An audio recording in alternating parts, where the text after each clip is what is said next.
Welcome, curious minds, to the deep dive.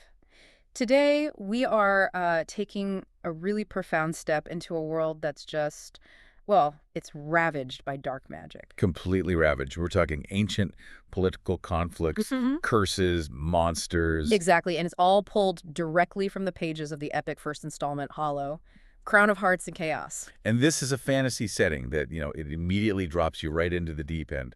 There's no gentle introduction here. Not at all. You're in a landscape that's just defined by suffering, where morality is, it's a luxury that very few people can afford. Yeah. And our protagonists, they're often these morally compromised figures. They're battling monsters on the outside and, these really deep personal demons within. So if you appreciate fantasy where the stakes are existential and the heroes are fundamentally broken. Then you are in for a very, very detailed analysis today. Okay, so our mission for you listening is to really be your guides through the chaos of this world of Raytheon. We're going to go beyond just a simple plot summary. Right, we want to dissect the complexity. We need to unpack the political tension that really defines this world. And analyze the primary players. We've got the human champion, Ferris Creed, on one side, And on the other, the infamous Fey Prince, Hendrix Draven, who is also known as Bane Crown Thief. a name with a lot of weight. And crucially, we need to reveal the deeply personal and often ruinous motivations behind their epic journey through this cursed forest. We want you to walk away from this really understanding not just what happened, but why these characters make such desperate and frankly such dark choices. Indeed. We're going to explore what happens when destiny is tied to these cycles of suffering. And why vengeance can sometimes outweigh survival. And what the true cost of getting what you want, this boon, this ultimate prize, really is. It's a journey to understand how love and profound grief can act as the ultimate engine of ruin. That's a great way to put it. So let's set the stage, because the setting of Raytheon, it's not just a backdrop, is it? No, not at all. It's a character in its own right. A victim, really, on the brink of complete collapse. The geopolitical context is just so grim. It's defined by these four completely unforgiving borders. Raytheon is actively retreating. It's losing ground year after year. To the north, you have this creeping menace, the ticking trees. And this isn't just, a big forest. No, it's described as a sentient, cursed entity that it advances annually. It steals arable land, it steals resources, and it's shrinking the human territory toward the sea. It is the embodiment of the curse. And the other borders offer no solace whatsoever. To the west, you've got the chaotic terror of the Hollows. Right, the undead creatures. Raised and controlled by the Necromancer King, Bane Crown Thief, bringing just destruction and fear. And then to the east, you have what's supposed to be a salvation, right? The Fey realm of Rivenspire. It's supposed to be. But they're protected by this impenetrable wall of dark stone. And it's just this massive, deliberate act of abandonment. They stand aloof. They've decided the human problem is not their problem. And finally, to the south. It's just the open ocean, oblivion. Raytheon is choked. It's surrounded by curses, monsters, and just complete apathy from its neighbors. That sense of claustrophobia is palpable. It defines the human desperation completely. So let's talk about the curse itself and the mechanism designed to break it. The Great Hunt. The Great Hunt. This annual event is their only hope to stop the trees. But, and this is a huge but, it comes with a profoundly cruel historical price. A price that fuels the central human-Fey conflict. We have to talk about the offerings. The offerings are the historical trauma that defines everything. Centuries ago, when the curse began, the forest demanded a tribute, a sacrifice. Then the Fey. The Fey, using their political and magical might, decided that the humans would be the ones to pay that price. On the blood moon, they would take human children as offerings to the forest. And this wasn't a one-time thing. This was generational. It was, as the book says, ritualistic sadism perpetuated for centuries. And that's how the book establishes this core resentment. It's not just some petty squabble. It creates a deep, justifiable, festering hatred. For the humans, you see, the Fae aren't just arrogant. They are the architects of their most profound suffering. The ritual sacrifice of their own children. Exactly. So that history means that every single Fae, regardless of their individual politics or, their personal innocence, is viewed as treacherous. That context is absolutely vital when we meet our hero, Ferris. Because her life is defined by this horrific tradition. Completely. So let's transition from that macro horror of Raytheon to the micro focus on Ferris Creed. She is our protagonist, but she's preparing for the Great Hunt in a way that immediately sets her apart. Yeah, she is not your stereotypical fantasy warrior at all. We're introduced to her, and she's rehearsing a lie. She's carrying this small, totally insufficient-looking pack. Her decision to enter the hunt isn't for glory or riches. No, it's driven by this sense of inevitability, a destiny that's been laid out for far too long, as she puts it, and also a very contemporary refusal to conform. Specifically, rejecting the expectation of marrying Axel Brady. Right. Which would have meant settling for a quiet, safe life. And she refuses. But the real fuel for her obsession, the event that defines her whole existence, is the loss of her sister, Rissa. Rissa was one of the offerings, stolen on a blood moon 8 years before the story starts. So Ferris's motivation is intensely personal. It's singular. She is obsessed with ending the curse that claimed Rissa. And all the other lost children. All of them. We're told their names are carved into this great stone elm tree by the southern shore. So for her, this isn't just about saving the land. It's about a deeply felt, unhealed familial trauma. The sources are also very specific about her preparation, and this is where she really earns her underdog status right away. She's described as lean and bookish. She doesn't have the physical strength of the other champions. Her assets are cunning, agility, and her impeccable aim with a slingshot. A weapon that the hardened warriors literally laugh at when they see it. They mock her for it. But her real weapon is her mind, her intellectual curiosity. She has scoured countless tomes and scrolls, gathering arcane knowledge, superstitions, the lost lore of the Fae spirits. So she's planning to win through superior information, not superior muscle. Exactly. She understands the rules of this magical game better than the brutes who just rely on their swords. Okay, let's unpack the hunt itself. When the trees part at midday, the atmosphere is just electric with terror. We know previous hunts have failed, warriors have died screaming. And the author drives home the immediate, visceral stakes of this place. The moment Ferris enters that labyrinthine forest, she sees a Fae man. What's happening to him? He's being consumed by the bark of a tree. He's half mossed over, eyes wide in this silent scream. His lips only move to groan. Wow. That single image tells you everything. The forest's curse isn't just fatal. It traps its victims in an eternal, agonizing suffering. It establishes that death is often the most merciful outcome here. And her initial companions, the other human champions, they just immediately underestimate her. Oh, completely. Colton, Gunther, Devlin, Helga, they dismiss the bookish girl in their midst. They're all about brute strength. They are. They're focused on survival by hacking away at shadows.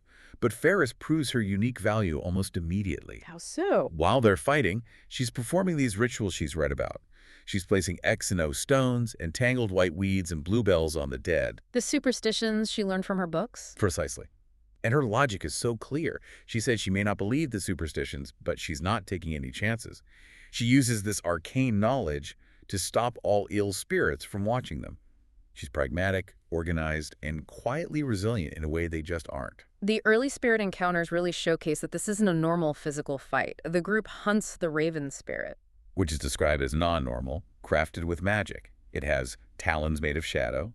Spears literally pass right through it. So brute force is useless. Totally useless. And Ferris is the only one who seems to understand the spiritual nature of the conflict. Yeah. She realizes the spirits are toying with us, that they operate on magical rules, not physical ones. She even has this moment of empathy for it.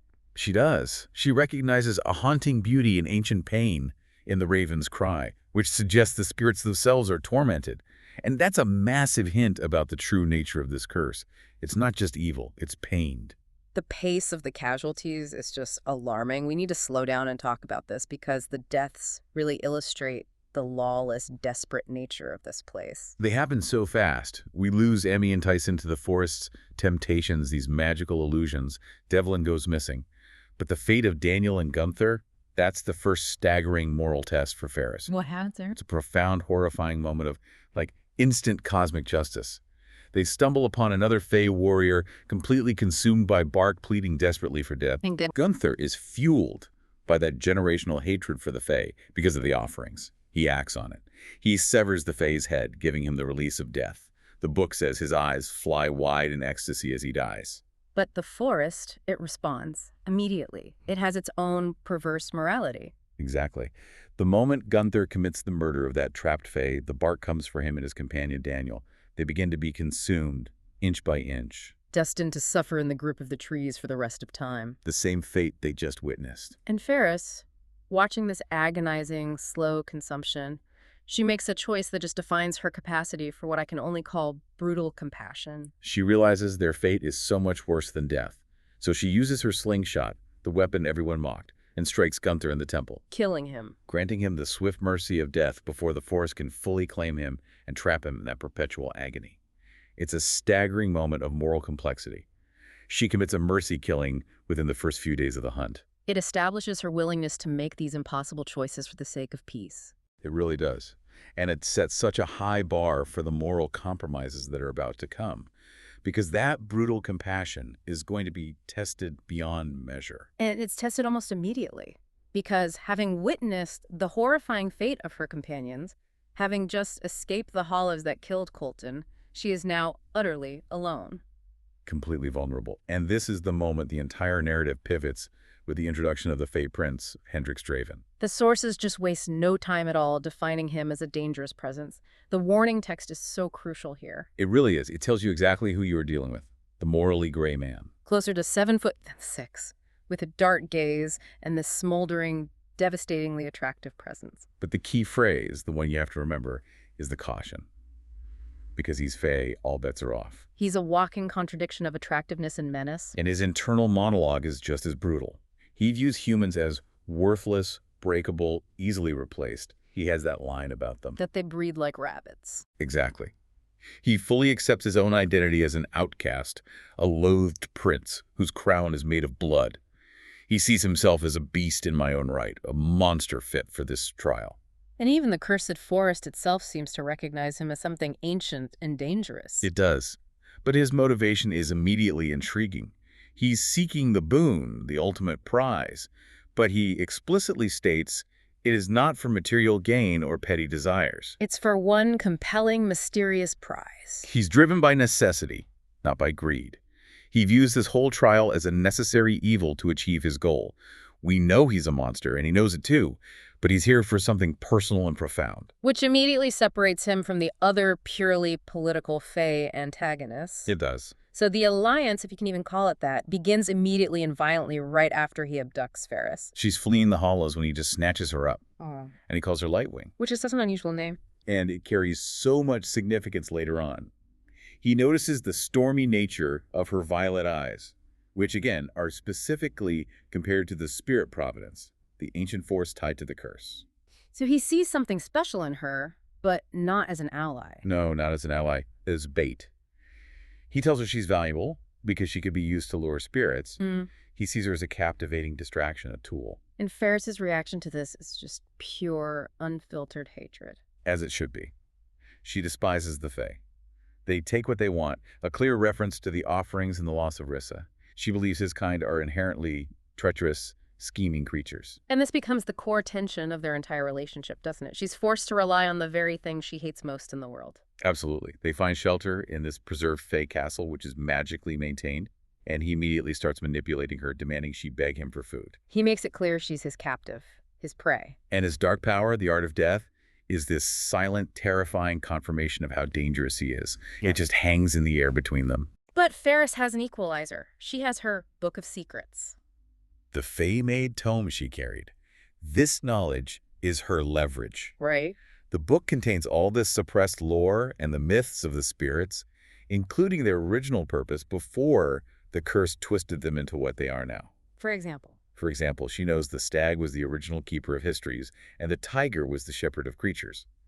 This intellectual advantage allows her to predict the spirit's behavior in a way that sheer Fae power cannot. So it's the ultimate confirmation that knowledge can triumph over brute force in this narrative. It really is. And you see the difference in their approaches immediately in how they acquire the spirit amulets. Bane uses strength and treachery.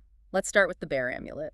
Bane just steals it. He takes it from the site where Colton died, viewing it as a reward for the murderous act committed by the Hollows. He doesn't bond with the spirit. He just appropriates it. He just takes it. And it gives him the power of water manipulation. He can control the weather to their advantage, creating dry paths where others are drenched. It's a pragmatic, ruthless, and efficient approach. And the acquisition of the fox spirit is even more illustrative of his willingness to betray her. This one is just cold. Ferris, using her specialized knowledge, realizes the fox spirit's original purpose was to consume flames. So she builds a fire. A massive fire. Yeah. She lures the spirit right to her, whispering, "I won't hurt you," trying to establish a genuine, peaceful connection. This is her moment, her potential triumph. But Bane ensures it is his triumph. Just as she reaches for the spirit, he throws a knife, slams it directly into the fox's chest. The spirit vanishes, dropping the amulet. Which he immediately seizes. And he relishes the fiery power igniting in his veins. He stole the prize literally from her outstretched hand. So what does this say about his morally gray status? He would claim this treachery is necessary for the greater good of his ultimate prize, right? He would. But from Ferris's perspective, this is just confirmation of everything she's ever believed. That all Fae are treacherous, scheming creatures. It absolutely cements his villainy in her eyes. He just dismisses her fury. He lifts her by the wrist and calls her his tool. He wears the victory proudly. 2 amulets, bear and fox, acquired through deceit and theft. If he is morally gray, the narrative is really emphasizing the gray that is almost black here. It is. But this is where the tension becomes so complex, because she despises him, but she stays. Right. Why does she stay after such a blatant personal betrayal? I think it boils down to necessity. She's pragmatic. She knows he holds the key literally to the labyrinth. He is the path to ending the curse. He is the path to finding Rissa. So her ultimate goal outweighs her personal hatred. Her determination forces her into an alliance with the devil himself. And this just sets the stage for the massive reveals that are going to redefine both of them. The power dynamic starts to shift dramatically in the next stage of the hunt, specifically when Ferris proves she has a unique spiritual connection that Bane lacks. This happens with the dragon amulet. Right. Bane tried to command the spear, but it was too powerful. He tells Ferris to run away, but she defies him. She endures the spirit's terrifying power during its summoning. A storm of lightning and wind. A huge storm. And she manages to withstand the exposure, which culminates in the complete destruction of the Fae castle they were sheltering in. It's a spectacular demonstration of raw, untamed power. And this bonding, it marks her physically. Yes, her hair turns silver. It's a physical manifestation of her connection to the spirit's power. She also starts hearing the dragon's voice in her mind. This is pivotal, isn't it? It shows that Bane uses brute force and his art of death, but Ferris wields an intuitive, natural, spiritual connection. She is clearly a spirit singer. She is proving her worth is far beyond being mere bait. And this shift in their power dynamic, this new intimacy, forces the big revelation about Bane. All the hints about the Hollows and his darkness finally come together. And Ferris realizes the horrifying truth. He is the Necromancer King. He is Bane Crown Thief, the king of death and ruin, the master of the Hollows that have been plaguing Raytheon. When Ferris makes that connection, when she says, "You're the Necromancer," her terror is just palpable. This is the ultimate villain of her entire world standing right in front of her. And his reaction to her terror is immediately volatile. He loses control. He can't tolerate her judgment. A wave of uncontrollable death magic just spills from him, cracking the floorboards of the castle until she has to beg him to stop. And this is such a crucial moment.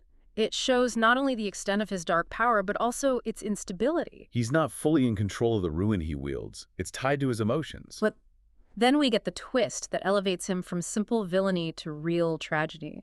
His full, heartbreaking confession. He wasn't born a monster. He was born Hendrix Bane, a Fae prince who actually took a principled stand. He was an outcast because he rebelled against his own king, King Arthur. Specifically against Arthur's ritualistic sadism, the blood sports against humans and lesser Fae. This was the source of his initial political conflict. He assassinated King Arthur. But the escape was thwarted. And he was captured.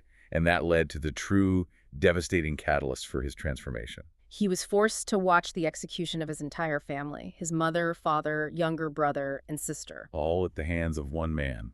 His last was Bellatorn. And this is the core engine of his motivation.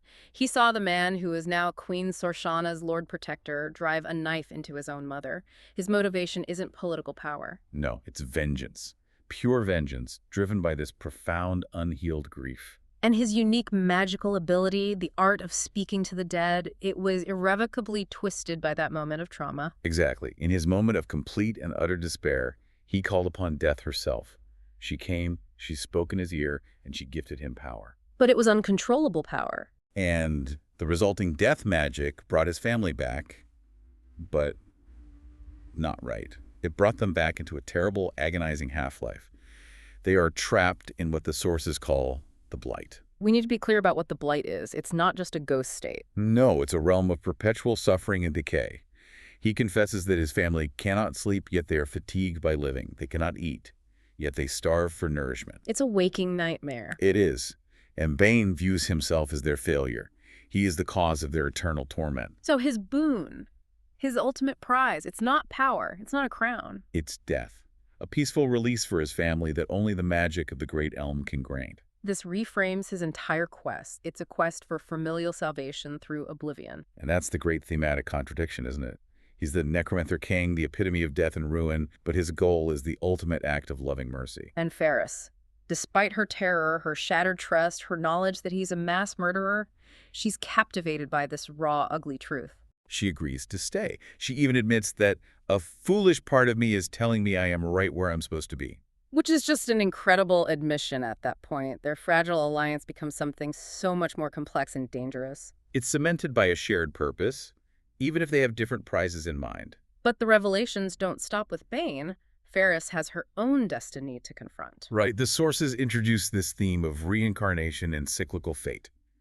They encounter the Cursed One, a woman consumed by the trees who looks exactly like Ferris. And then Rissa, Ferris's sister, who is now one of the lost children, delivers the massive truth. She reveals that Ferris's soul is spirit-born, not fully human. That she has been reborn time and again to enter this forest and end the curse. She's told, "This is not the first time you have walked this forest, however it will be the last. You can't fail again." This elevates Ferris from a simple human protagonist to this destined, maybe even coerced, champion, a pawn of the Great Elm itself. It implies a conflict that spans centuries. And the connection to Bane is confirmed when the Great Elm itself speaks, stating that their souls are destined to intertwine, bound together to return providence to me.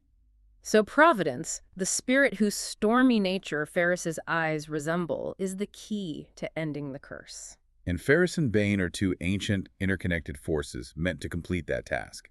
It's no longer about one girl finding her sister. It's about two damaged souls fulfilling a cosmic purpose. So, with the full truth finally laid bare, the final push begins.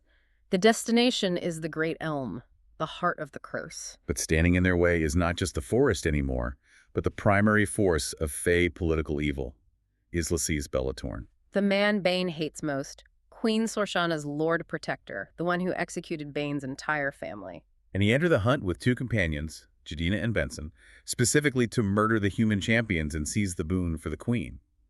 His motivation is just pure, ruthless power and political gain. It's such a stark contrast to Bane's grief-driven quest. Completely. Their next obstacle is the labyrinth's door, and there's a riddle. The riddle, delivered by a hag, states, "Blood of the Imperial shall unlock the labyrinth's door."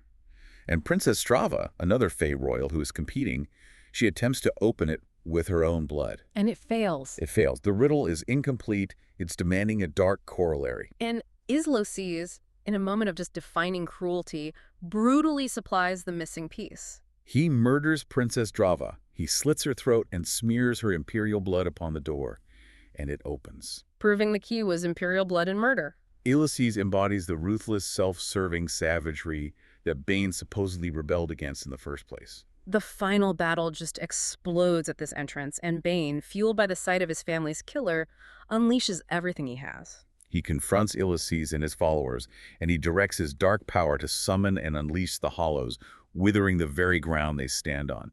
It's a furious, visceral display of the Necromancer King's power. Driven entirely by his need for vengeance. The remaining human champions, Devlin and Helga, are caught in the crossfire. And Ferris, realizing the stakes, unleashes the spiritual power she now commands. The dragon, the raven, and the unicorn. Her dragon's spirit roars and shatters the glass and magic shields around them. The raven evades Islacé's sword, confusing the enemy. The spirits cause chaos, but there are still casualties. Devlin is killed by the tiger spirit. He is. But Helga's action? That is the final heroic moment for the human champions. She realizes the Fae are only fighting for themselves. And she sees Ferris as the only person who can actually save Raytheon. So she throws the boar amulet, which she possessed, directly to Ferris just moments before she's killed. A sacrifice. A huge sacrifice that ensures Ferris now possesses 6 powerful spirits. Dragon, raven, unicorn, fox, bear, and boar. It's a passing of the torch. It's the human spirit side choosing the bookish underdog over the political machinations of the Fae. Bane defeats Ulysses, using his combined power and the Forest's intervention. Ulysses is forced to escape, wounded but alive, into the labyrinth. Which leaves Ferris as the most powerful remaining contender, and she races toward the Great Elm. She arrives at the tree, and its power is described as overwhelming, glimmering, and Bane catches up to her. But he's completely broken. He's achieved his vengeance on Ulysses, but his ultimate goal, his family's peace, remains out of reach. He begs her for the boon. He's reduced to just a man pleading. Pleading for peace for his kin. He reiterates their agonizing suffering in the blight. And here we have it. The ultimate moral crucible. Ferris has the power to save Bane's family or save the lost children and break the curse for everyone. She has to choose. And she chooses the collective good over the intensely personal one. She refuses Bane. She says, I can't. Her primary mission, born from Rissa's loss and the suffering of all of Raytheon, was always to end the curse. So she places all the amulets on the plinth. The curse is broken, and Rissa is immediately launched free of the serpent's influence. She climbs into the Great Elm to join the lost children who surround her with admiration and devotion. Ferris succeeded. She fulfilled her personal mission and her destiny as the champion. So for Ferris, this is triumph.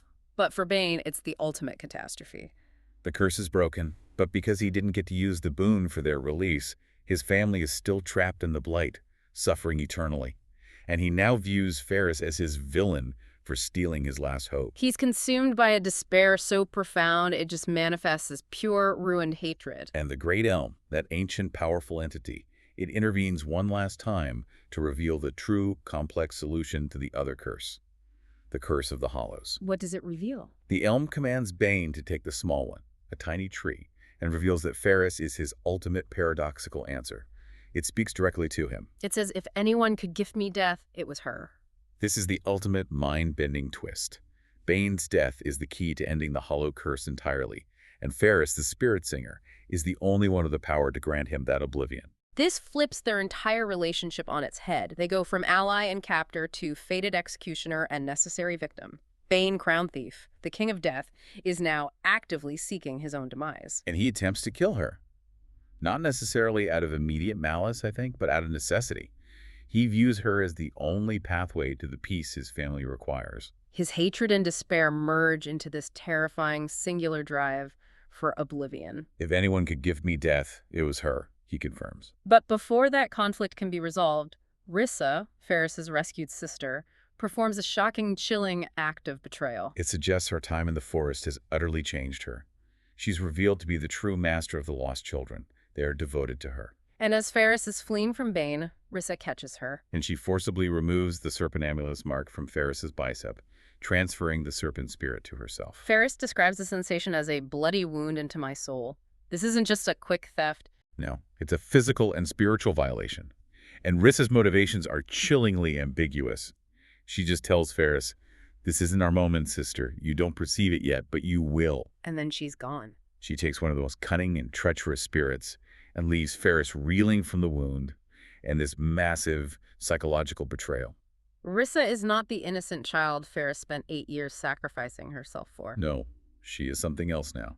Something bound to the forest's ancient power, and she has taken her own path, perhaps a much darker one. So Ferris, though wounded, is still the spirit singer. She still has the dragon and her other spirits, and she flees the enraged Bane through a forest that now bows to her will. But as Bane catches up, calling her his Lightwing again, but now laced with scorching scorn, the final, ultimate supernatural figure arrives. Death herself. Cloaked in heavy shadow with a falcon's head. Death has been lingering, drawn to Bane throughout the hunt. The Necromancer, who uses her realm and controls her subjects. And Bane, having lost his last hope, he just embraces this arrival. He tightens his grip on Ferris and clasps Death's cloak between his calloused fingers. And they are ripped away into the fabric of the night. They land abruptly on a cold, barren road before a nightmare castle with twisting towers, the Black Keep. This is Bane's domain. And his final, desperate gambit. He intends to keep her captive, fulfilling his obsession, telling her, "You took your chance to claim your boon, and now it appears that you're the only hope I have of claiming mine." So Ferris, the one he now hates most, is imprisoned as the only key to his necessary oblivion. What an ending. Stepping back from that chaos for a moment, let's just reflect on the sheer moral cost of this journey. We started with a bookish girl obsessed with a lie. And we end with a spirit-born champion imprisoned by the king of death and ruin, who she's destined to kill. The core themes are just staggering in their complexity. You have Bane's horrific actions as the Necromancer, Raising the dead, plaguing the land. but it's all driven by the profound, understandable grief of a son who witnessed the execution of his entire family and is desperate for their peace. That duality is the genius of the character. A mass murderer motivated by a pure, desperate love. And then there's the relentless nature of destiny. Ferris is revealed to be a reborn champion, a pawn of the forest itself, tasked with ending a centuries-old curse. Her unique skill set knowledge and cunning over brute strength was always meant to triumph. Fate had already written this path for her. Furthermore, the price of the prize itself defines that ultimate conflict. The boon freed Rissa and the lost children, which validated Ferris's entire mission. But because she couldn't use it for Bane's singular personal request, it trapped his family even further. It turned the man who was seeking peace into a figure of pure, desperate fury. So knowledge might be power. But love, and the grief that follows, is the true dark engine of chaos in Raytheon. Which brings us to our final provocative thought for you to carry forward, building on that terrifying dynamic established at the Black Keep. Bane, Crown Thief, the king of death and ruin, who fought so violently to free his family from a living death, is now actively seeking his own demise. He views Ferris as the only means to achieve that oblivion, and thus end the Hollow Curse. So if the one person who can grant you peace is the one you hate most, what kind of terrifying life or death do you have left to live? And perhaps, more importantly for the ongoing narrative, what happens when the spirit singer, who has every reason in the world to kill him, imprisoned, betrayed, wounded, still feels that agonizing pull of desire and ancient destiny toward the man she knows, without a doubt, is a villain. You came here looking for anguish, dear listener, and this story is only just beginning. It really is. Thank you for diving deep with us into the heart of Raytheon. We'll see you next time.